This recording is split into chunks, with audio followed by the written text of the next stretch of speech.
സുഹൃത്തുക്കളെ, ഇന്നത്തെ വീഡിയോയിൽ ഉൾപ്പെടുത്തിയിട്ടുള്ളത് ചുങ്കം റിയൽ റണ്ണേഴ്സിൻ്റെ സൺഡേ പ്രോഗ്രാമാണ്.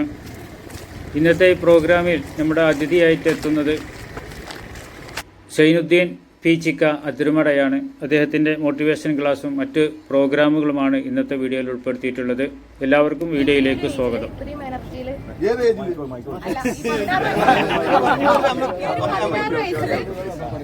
അപ്പോൾ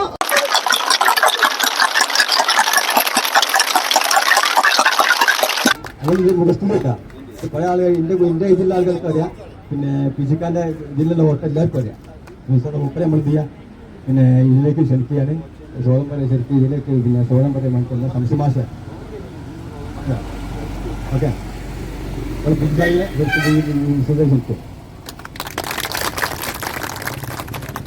ഗുഡ് മോർണിംഗ്, അസ്സലാമു നമുക്ക് ഒരു ബാപ്പു ഒരുപാട് കാര്യങ്ങൾ പറഞ്ഞ അതൊന്നും അതിന്റെ ഒന്നും ആവശ്യമില്ല. ഇവിടെയുള്ള ബീച്ചി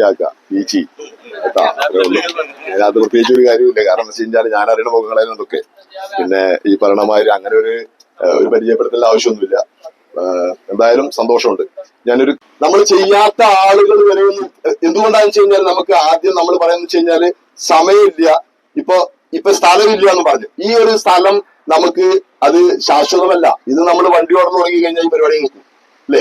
പക്ഷെ നിൽക്കരുത്. ഞാൻ പറയുന്നത് നിങ്ങള് ഇത് നിർത്തരുത്. ഇതെന്റെ ഒരു റിക്വസ്റ്റ് ആണ്.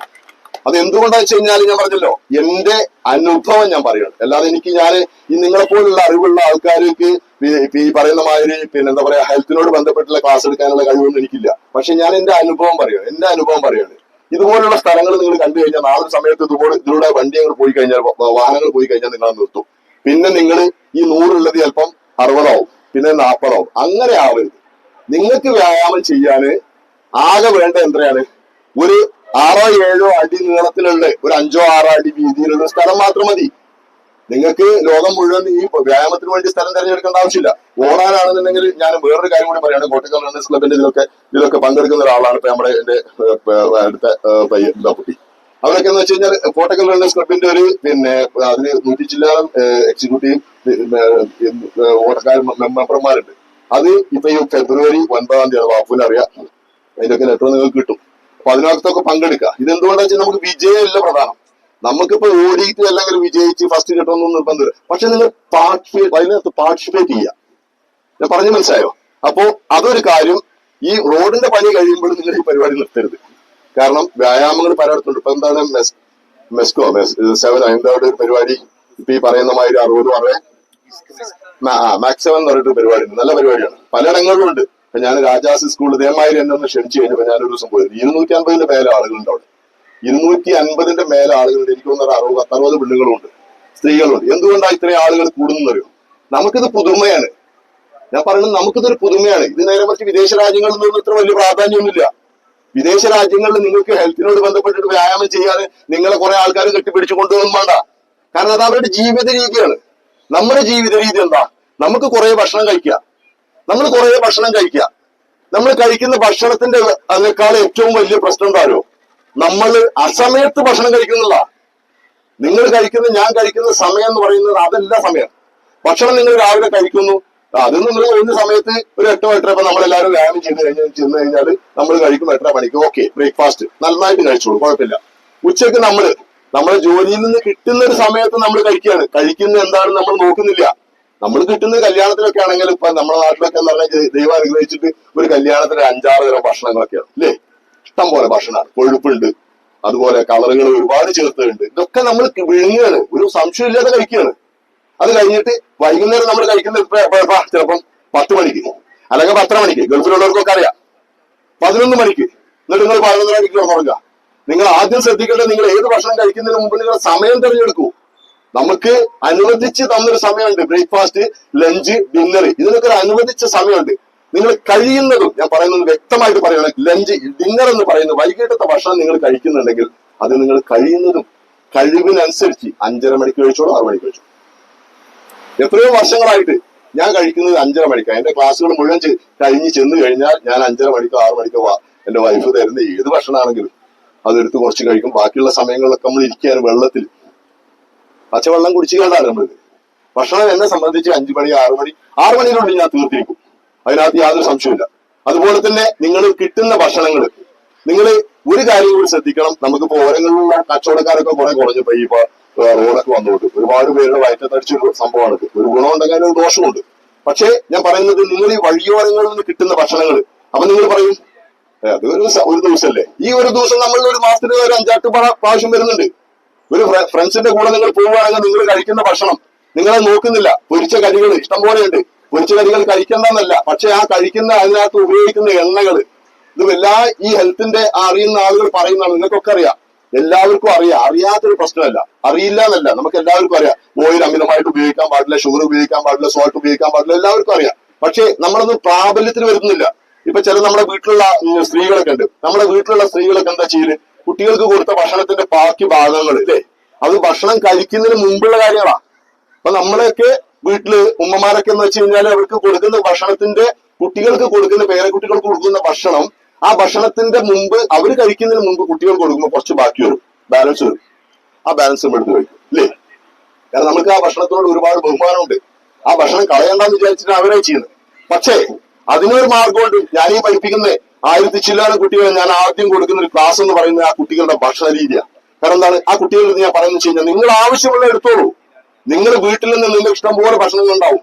നിങ്ങൾ ആവശ്യമുള്ള ഭക്ഷണം നിങ്ങൾ സ്വയം പാത്രം നിങ്ങൾ സ്വയം കഴുകിയിട്ട് നിങ്ങൾക്ക് ഞാൻ പഠിപ്പിക്കുന്ന ഒരു കുട്ടികൾ ഒരു 6 വയസ്സും 7 വയസ്സുള്ള ഒരു കുട്ടികളെടുത്ത് നിങ്ങൾ ചോദിച്ചു കഴിഞ്ഞാൽ അവരോട് ചോദിച്ചാൽ മതി, നിങ്ങൾ ആരാ മക്കളെ നിങ്ങളെ പാത്രം കഴുകുന്നത്? ഞങ്ങളാന്ന് പറയും. ആരാ മക്കളെ നിങ്ങളുടെ ഡ്രസ്സ് കഴുകുന്നത്? ഞങ്ങളാന്ന് പറയും. മനസ്സിലാവുന്നുണ്ടോ? 12-20 വയസ്സുള്ള കുട്ടികളെടുത്തല്ല പറയുന്നത്. ആ കുട്ടികളെടുത്ത് പറയുന്നത് വെച്ച് കഴിഞ്ഞാൽ നിങ്ങൾ സ്വയം വസ്ത്രം കഴുകൂ, നിങ്ങൾ സ്വയം പാത്രം എടുക്കൂ, നിങ്ങൾ സ്വയം ഭക്ഷണം എടുക്കൂ, നിങ്ങൾ വീണ്ടും എടുത്തോളൂ. പക്ഷെ വേസ്റ്റ് പാടില്ല. അതിന് നമ്മൾ ദൈവത്തിനോട് മറുപടി പറയണം. കാരണം നമുക്കൊക്കെ കിട്ടിയ ദൈവം നമുക്ക് പ്രത്യേകിച്ച് നമ്മുടെ കേരളത്തിൽ മലപ്പുറം ഡിസ്ട്രിക്റ്റിൽ അല്ലേ, നമുക്ക് എല്ലാവർക്കും അറിയാം അല്ലേ, ഇഷ്ടംപോലെ ഭക്ഷണം കഴിക്കാനുള്ള സൗകര്യം, നല്ല നല്ല മണിമാളികൾ, നല്ല നല്ല വീടുകൾ, ഇതിനൊക്കെ നമ്മൾ എപ്പോഴാ നന്ദി പറയുന്നത് ദൈവത്തിനോട്? നമ്മൾ ആരെങ്കിലും ദൈവത്തിനോട് നന്ദി പറയുന്നത്? നന്ദിയല്ല, നമ്മൾ പറയുന്നത് പിന്നെയും കിട്ടണം. അതല്ല, നിങ്ങൾ തന്നതിനും കിട്ടിയതിനുള്ള ദൈവത്തിനോട് നന്ദി പറയും. ഇത്രയും പേര് ഇവിടെ ഇത്രയും ആരോഗ്യത്തോടു കൂടി ഇരിക്കുന്നത്, അതിന് നമ്മൾ ആരെങ്കിലും നന്ദി പറയണ്ടേ? ഇല്ലേ? എത്ര ആളുകൾ ഈ പറയുന്ന മാതിരി എഴഞ്ഞു ഇതൊക്കെ എന്ന് പറഞ്ഞാൽ ഫിസിക്കൽ പ്രശ്നമുള്ളവർക്കൊക്കെ ക്ലാസ് കൊടുത്തിട്ടുണ്ട്.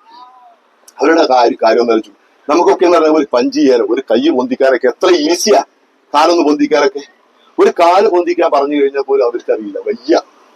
അതൊക്കെ നമ്മളെ കുട്ടികളാണ്, നമ്മളെ മക്കളാണ്. അപ്പൊ ഞാൻ പറഞ്ഞു വരുന്നത്, ഭക്ഷണം നിങ്ങൾ കഴിച്ചോളൂ, കുട്ടികൾക്കും അതിന്റെ ഒരു കാര്യങ്ങൾ നിങ്ങൾ പറഞ്ഞു കൊടുക്കാം, ധൈര്യമായിട്ട് പറഞ്ഞു കൊടുക്കുക. ചെറിയ കുട്ടികളാണെന്ന് വിചാരിച്ചിട്ട് നിങ്ങൾ ആ കുട്ടികൾക്ക് ഒരു സപ്പോർട്ട് കൊടുക്കേണ്ട ആവശ്യമില്ല. സ്വയം അവർക്ക് ചെയ്യാനായിട്ട് കൊടുക്കട്ടെ.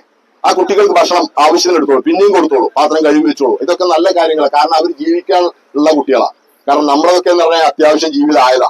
അപ്പൊ അതുകൊണ്ട് ഞാനൊരു കാര്യം കൂടി പറയാണ്, ഭക്ഷണം നിങ്ങൾ എന്ത് കഴിച്ചോളൂ. പിന്നെ ഷുഗർ വെറുതെ അല്ല, ഒരു വൈറ്റ് പോയിസൺ എന്ന് പറഞ്ഞിരിക്കുന്നത്. ഷുഗർ എന്ന് പറയുന്നത് വൈറ്റ് പോയിസൺ എന്ന് പറഞ്ഞ് വെറുതെ അല്ല, അതൊരു വൈറ്റ് പോയിസൺ തന്നെയാണ്. നിങ്ങൾ ആ ഷുഗർ ഒന്ന് കുറച്ചുകൂടി, ഏറ്റവും കൂടുതൽ മധുരം കഴിച്ചിരുന്ന ഒരാളാണ് ഞാനിപ്പോ ഒരു 5-6 മാസമായിട്ട് കുറച്ചു അതിന്റെ തോതൊന്ന് കുറച്ചു. എനിക്ക് 3-4 കിലോ കുറഞ്ഞു. വെയിറ്റ് കുറയാന്നുള്ളത് മാത്രമല്ല, നമുക്കതിൽ നിന്ന് കിട്ടുന്ന ഒരു സംതൃപ്തി, ആ ശരീരത്തിന് കിട്ടുന്ന ഒരു സംതൃപ്തി, ഒരു എന്താ പറയാ, അത്രയും കാര്യങ്ങൾ നമുക്ക് അതിനകത്ത് വരുന്നുണ്ട്. അപ്പൊ ഷുഗർ നിങ്ങൾ completely try to avoid completely sugar. ഫ്രൂട്ട്സിൽ നമുക്ക് കിട്ടുന്ന ഷുഗർ അല്ല ഞാൻ പറയുന്നത് നിങ്ങൾ ആഡ് ചെയ്തിട്ടുള്ള ഷുഗർ ഉണ്ടല്ലോ. അപ്പൊ വൈറ്റ് ഷുഗർ, അതിപ്പോ നമ്മൾ ചായക്കകത്താണെങ്കിൽ ചായയിൽ മധുരം ഒഴിവാക്കിയിട്ട് അലുവ കഴിച്ചിട്ട് വല്ല കാര്യമുണ്ടോ?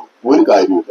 സ്വാഭാവികമായിട്ട് അങ്ങനെ പറയുന്നതാണ്. നമ്മളൊക്കെ പറയുന്നൊരു കാര്യം, ഞാൻ ഷുഗർ ഉപയോഗിക്കാറില്ല. എവിടെ ഉപയോഗിക്കാറില്ല? ചായയിൽ ഉപയോഗിക്കാറില്ല. പക്ഷെ നമുക്ക് നല്ല അലുവ കിട്ടി കഴിഞ്ഞാൽ മധുരം കഴിച്ചോളൂ, കുഴപ്പമൊന്നുമില്ല. മധുരമൊക്കെ അത്യാവശ്യമൊക്കെ കഴിക്കുക.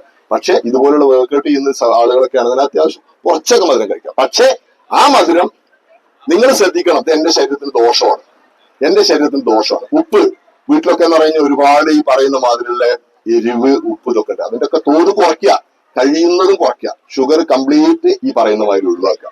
നല്ല ഭക്ഷണങ്ങൾ കഴിക്കാൻ ഇനിയും നമുക്ക് സമയമുണ്ട്. നമ്മളൊക്കെ ആരോഗ്യം എന്ന് പറയുന്നത് സാധാരണഗതിയിൽ പഴയ കാലത്ത് നമ്മുടെ നാട്ടിലൊക്കെ പറയുന്ന ഒരു കാര്യം ഉണ്ടായിരുന്നു. എന്താണ്? 40 വയസ്സ് കഴിഞ്ഞാൽ 35 വയസ്സ് കഴിഞ്ഞിട്ടുണ്ടെങ്കിൽ അല്ലേ, 35 വയസ്സ് കഴിഞ്ഞാൽ പറയുമോ പേരക്കുട്ടികളായി, മക്കളായി അല്ലേ. നമുക്ക് മക്കളായിക്കോട്ടെ, നമുക്ക് പേരക്കുട്ടികളായിക്കോട്ടെ, പക്ഷെ നിങ്ങൾ നിങ്ങളുടെ ജീവിതം ജീവിച്ചു തീർക്കണം അല്ലേ. എന്തെങ്കിലും സംശയമുണ്ടോ നിങ്ങൾക്ക് ആ കാര്യത്തിൽ? ഉണ്ടോ? നിങ്ങൾ ജീവിച്ചു തീർക്കേണ്ട നിങ്ങളുടെ ജീവിതമാണ്. പേരക്കുട്ടികൾ ഉണ്ടാവും, മക്കൾക്ക് മക്കളുണ്ടാവും. മക്കളെ പുറത്തു പോകുന്ന സമയത്ത് ഭാര്യമാര് അവർ പറയും ഇതാ ഇപ്പാ ഒന്ന് നോക്കിക്കോളി, അല്ലെങ്കിൽ ഉമ്മ ഒന്ന് നോക്കിക്കോളി. നോക്കണ്ടെന്നല്ല ഞാൻ പറയുന്നത്. പക്ഷേ നിങ്ങളുടെ ജീവിതം നിങ്ങൾ ജീവിച്ചു വരണം. എന്നെ സംബന്ധിച്ച് ഞാനതാ എന്റെ